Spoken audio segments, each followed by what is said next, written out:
Coding రాకపోయినా నెలకి 50,000 plus సంపాదించొచ్చు అని ఇలాంటి క్వశ్చన్ ఎంతమందికి ఉంది? నా ఛానల్ ఫస్ట్ టైం చూసినా ప్లీజ్ సబ్స్క్రైబ్ చేయండి. కోడింగ్ ఒకటే కాదు, చాలా 2 డిఫరెంట్ దాంట్లోకి వెళ్తాం. ఒకటి సేల్స్ అండ్ మార్కెటింగ్, ఇంకొకటి నెట్వర్కింగ్, ఇంకొకటి సిస్టమ్ అనలిస్ట్. చాలా బేసిక్ కంపెనీస్ మిమ్మల్ని ఫస్ట్ సాఫ్ట్వేర్ ఇంజనీర్ కానీ సిస్టమ్ అనలిస్ట్గా కానీ తీసుకుంటాయి. ఓకే, లేదు కాదు కూడదు అంటే మీకు మాట్లాడడం బాగా వస్తే ఫస్ట్ ఏదో ఒక చిన్న జాబ్లో జాయిన్ అవ్వండి. 1 year అట్లీస్ట్ బీపీఓ ఎక్స్పీరియన్స్ ఉన్నా సరే, దాని తర్వాత మీరు ఏం చేస్తారు తెలుసా? ఏదో ఒక కంపెనీ ఓకే బీపీఓ ఎక్స్పీరియన్స్ ఉంది, తిని ఏదో ఒక టెక్నాలజీలో పెడదాం అనుకుంటారు. అలా స్టార్ట్ అవుతుంది మీ జర్నీస్. ఎప్పుడు ఒక్కసారి 1 year ఎక్స్పీరియన్స్ ఉండి సరే ఏదో ఒక టెక్నాలజీ అంటే నెట్వర్క్ ఇంజనీర్.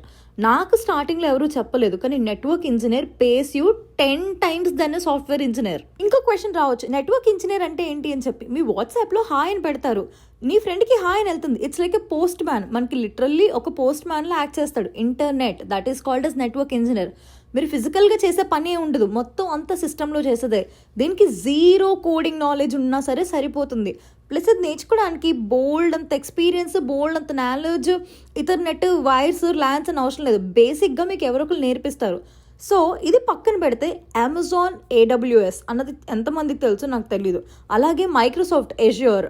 ఓకే, ఇవన్నీ one of the top companies. నేను వర్క్ చేసింది మైక్రోసాఫ్ట్లోనే, అది కూడా ఎండ్ పాయింట్లో. అంటే మోస్ట్ ఆఫ్ ద సెక్యూరిటీస్ నేను హ్యాండిల్ చేసేదాన్ని. క్లయింట్స్ ఇక్కడ US సియాటిల్లో ఉండేది మెయిన్ ఆఫీస్. సో నేను ఆ ధైర్యంతోనే నార్మల్గా మా శాలరీ ఎలా ఉండేది అంటే 1,50,000 ఉండేది, ఇన్సెంటివ్ 50,000 ఉండేది.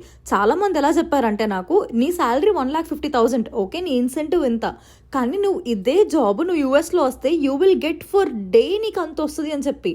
బట్ ఏదో నేను వాళ్ళు చెప్పిన మాటలు ఇన్ఫ్లుయెన్స్ అవ్వలేదు, కానీ మేబీ నా వర్త్ ఇంకా బెటర్ ప్లేస్లో ఉంటుందని చెప్పి US వచ్చాను. కానీ ఒకప్పుడు సినారియోలో ఉంటే maybe I use to get in to that page. But today scenario is different. కానీ ఇంకెవరికైనా డౌట్స్ ఉంటే please DM, I mean like drop a comment, I will explain.